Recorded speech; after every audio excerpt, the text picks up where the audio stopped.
If you want the short version, Garry Tan just open-sourced GBrain and framed it as a personal knowledge brain for OpenClaw. And yes, this kind of setup fits the current local-first stack too. It works with all coding agents, from Claude Code to Codex to Gemini, while the machine that owns your files stays local. You can see that model at conducttrust.com. The source post is not a vague idea thread. It is a concrete install flow, written out step by step, and that is what makes this launch interesting. The repo README calls GBrain the Memex Vannevar Bush imagined, built for people who think for a living. Garry says he started with a Markdown brain repo while setting up his OpenClaw agent, then kept feeding it meetings, emails, tweets, Apple Notes, calendar data, and original ideas. Within a week, he says the system held more than 10,000 Markdown files, thousands of people pages, years of calendar history, thousands of notes, hundreds of meeting transcripts, and a growing archive of original thinking.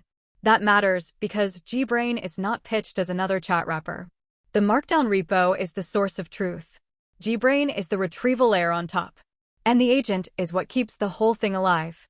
The architecture in the README is simple, but the implications are bigger than they first look. On one side, you have a brain repo in plain Markdown, readable and editable by a human at any time. In the middle, you have GBrain, which adds postgres, vector, hybrid search, chunking, and indexing.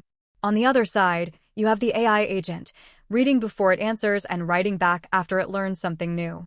The skillpack calls this the brain agent loop. A signal arrives. The agent detects entities. It checks the brain first.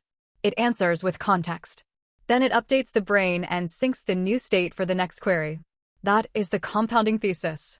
Instead of re-deriving context from scratch every time, the system gets smarter with each conversation, each meeting, and each source that passes through it.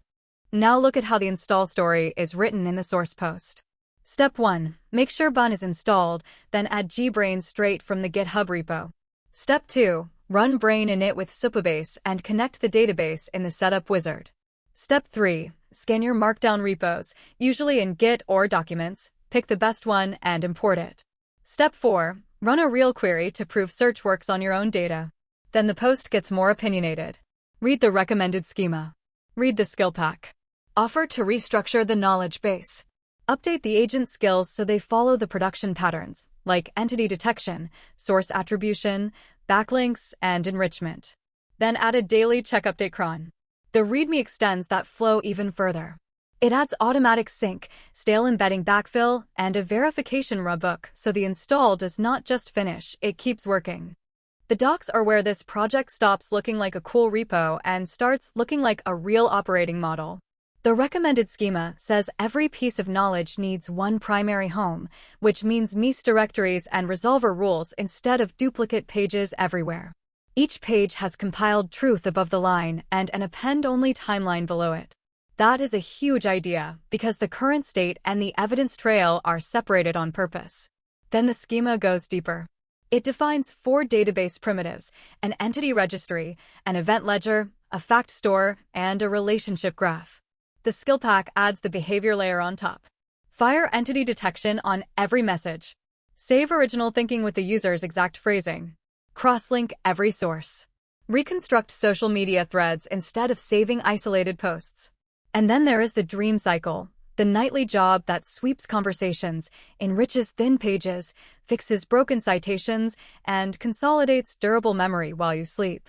That is the difference between a static knowledge base and a living one. My favorite part of the source package is the verification runbook because it deals with the boring thing that usually breaks these systems, maintenance. The docs are blunt about it. Sync ran is not the same as sync worked. The live sync section says the vector database is a derived index, not the source of truth, so if sync fails you get stale answers. The required pattern is simple: brain sync against the repo, then brain embed stale chunks. Verify page counts.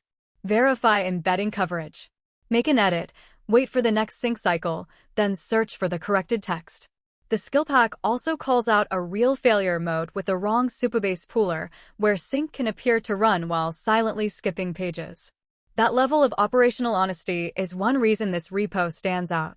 It is not pretending memory is magic.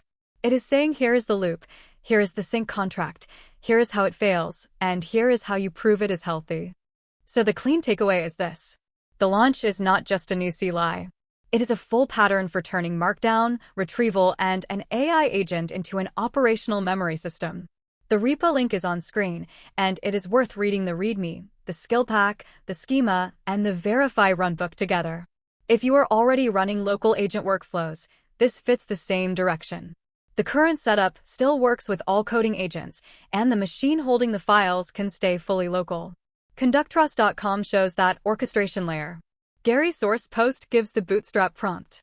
The docs show the production discipline. And GBrain is the part that makes the knowledge compound instead of resetting every day.